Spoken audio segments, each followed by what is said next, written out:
Hello guys, welcome to another post-knowledge video, and yes, this is the planned 2 out of 2, the Battle of Hastings. If you've not watched the first part, the Battle of Stamford Bridge, please just look at the link above. Yes, it is also a video made by me. This is actually 2 out of 2, talking about the Norman invasion. Okay, let's begin. So last time, Godwinson had defeated Hardrada at Stamford Bridge, and the English just won. But it did lead the English in some casualties, and then literally William the Bastard, or sometimes we call him William the Conqueror, he just marched, he sailed with about some 100 ships onto the coast of Pevensey, and then started his invasion. And Godwinson was like, oh no, I'm all the way up, how am I going to go down? So after a brief feast, he had to march his army all the way down, which actually he did in very amazing speed, in like 5 days and stuff. He actually went to London and considered waiting for William to come to him, so he would be on the defensive and William the aggressive. But William just burned loads of villages and it was like, if you're not coming, I'm destroying the whole coast of Pevensey and Hastings, where William did put his camp near Hastings. And then Godwin was like, fine, I'm coming. And actually, remember last video when I mentioned about the housecarls and the feuds? Actually, the housecarls nearly never changed, but Godwinson gathered more and more feuds, which are tribal militias if you don't know about them. So they are actually less experienced, but they are so there are more of them. And both sides had about like 10,000 men. It is said that the Anglo-Saxons might have more people, but it's like a little more. Exaggerates show it's 14,000 to 15,000, where the least estimates would be like 7,000 to 8,000. The English army was most of housecarls and feuds, and there was like 70% infantry. Yes, cavalry is on horses, and infantry is like not on horses, and like on foot or something. So, as I said, William took Pevensey and then moved to set camp at Hastings.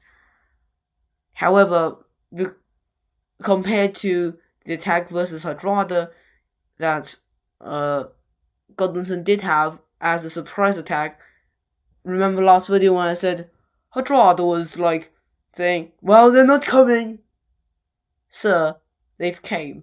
Something like that. This is actually the element of surprise, but William the Bastard, I'll just call him William, he was literally not going to allow that, so he ordered scouts to look around the area, and sure enough, he saw Godwinson's army approaching, and was like, okay, let's defend. But actually, they were on the attacking position, because Godwinson's army set themselves on a hill, facing the woods, their backs facing the woods, and then William was downhill and actually attacking. Okay, so everybody look at this picture in here, and as you can see, who is this guy? Yes, he is wearing the crown.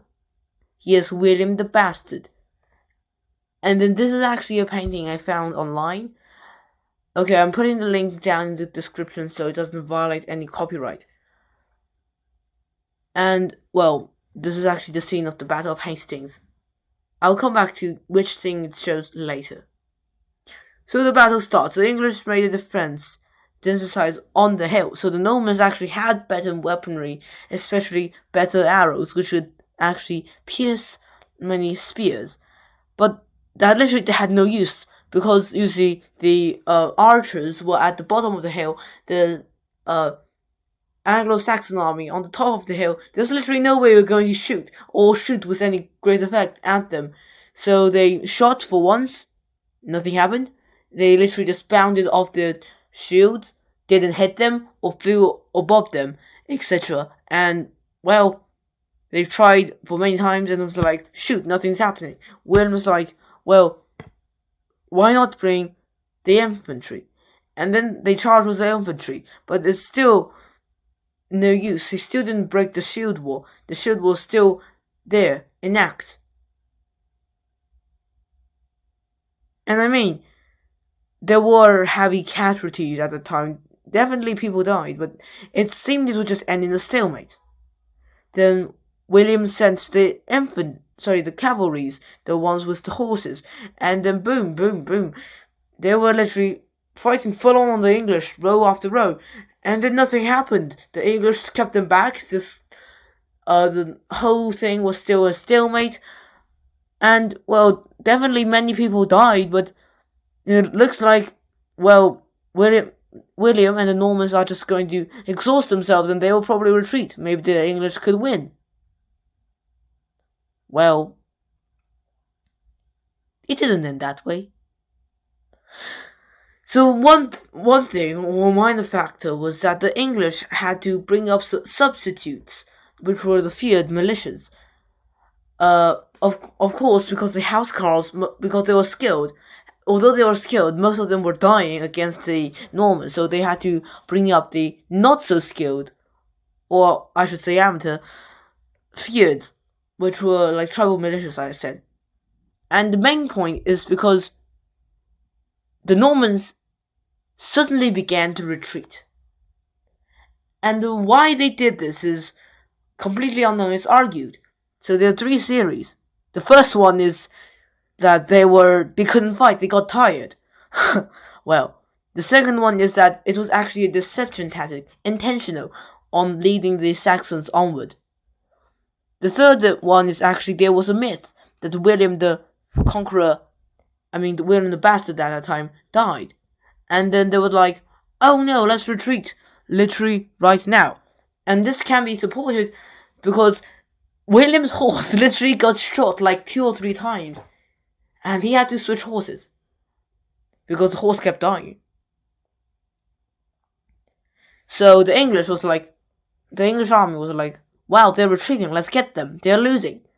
And Godwinson said, wait guys, don't, it might just be a deception tactic. But the English army, some of them didn't listen and they charged forward, but then the Normans got around them and surrounded them and defeated them. And then, well, the English just lost a bunch of men, and well, all of them died, and then the Normans now have a number advantage on the British. And also, when they launched the second, very intentional deception tactics, which lured the the amateur, not so experienced, feared militias, and then more and more casualties were inflicted.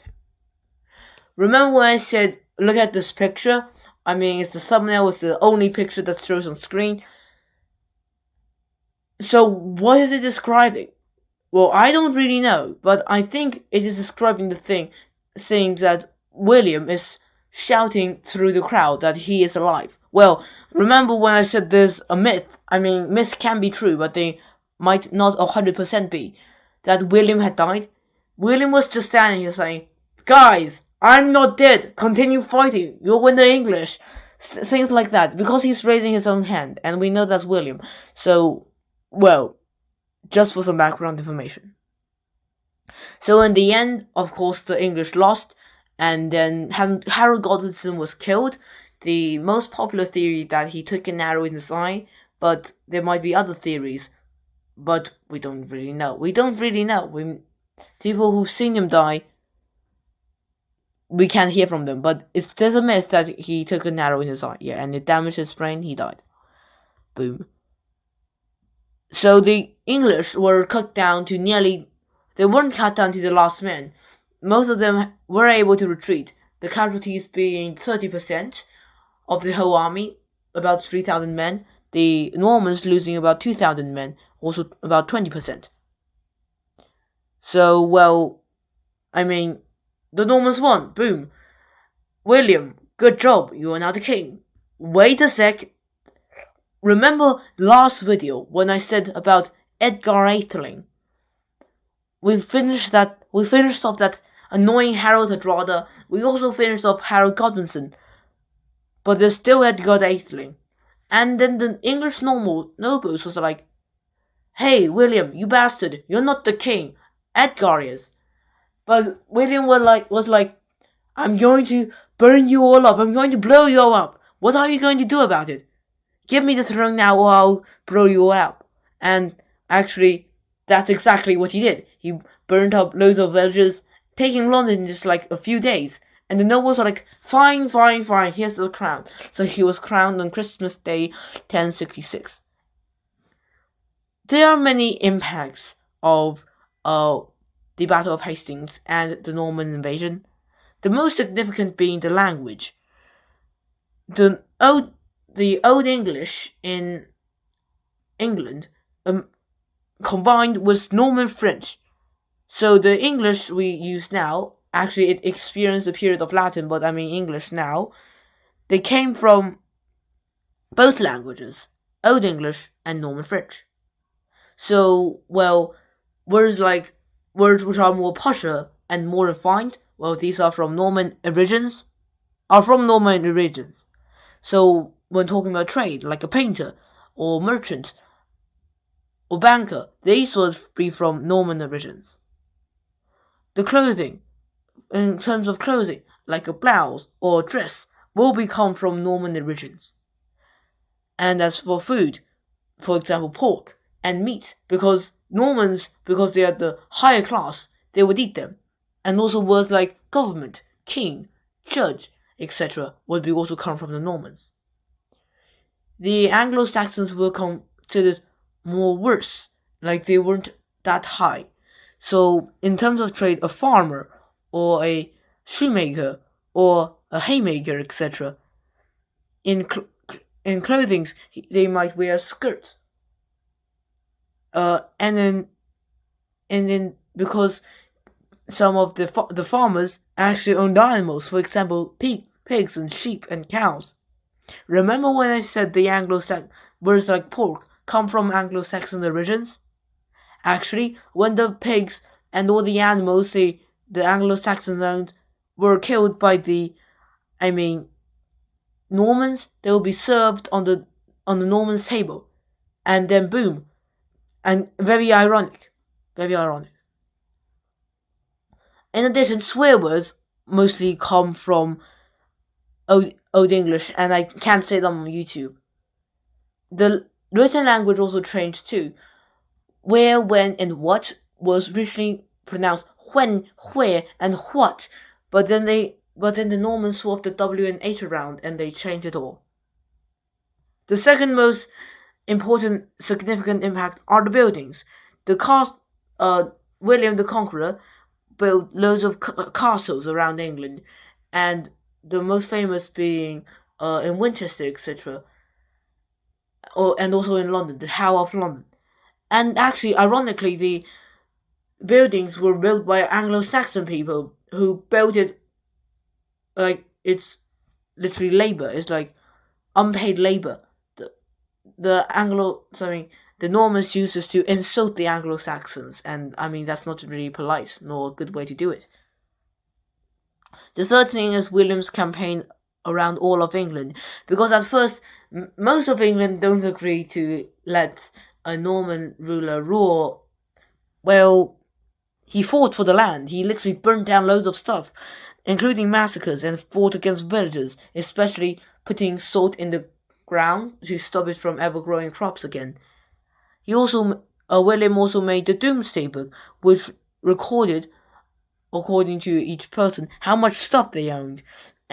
And William collected the data and looked between the Norman figures and the English figures. And boom, it literally said that the Normans own like 89% of the country. Well, William, you've done it. You've conquered the whole of England, and then you'll rule for centuries. Until the Tudors. Thank you for watching. Well, thanks for watching this video by Boost Knowledge. When I mention the Tudors, I definitely mean the Wars of the Roses. Please click the video coming up. Yes, it's now right on the screen. I hope you've enjoyed this video. Please subscribe for more, and well, we'll see you next time. The next video is coming up in 2 weeks.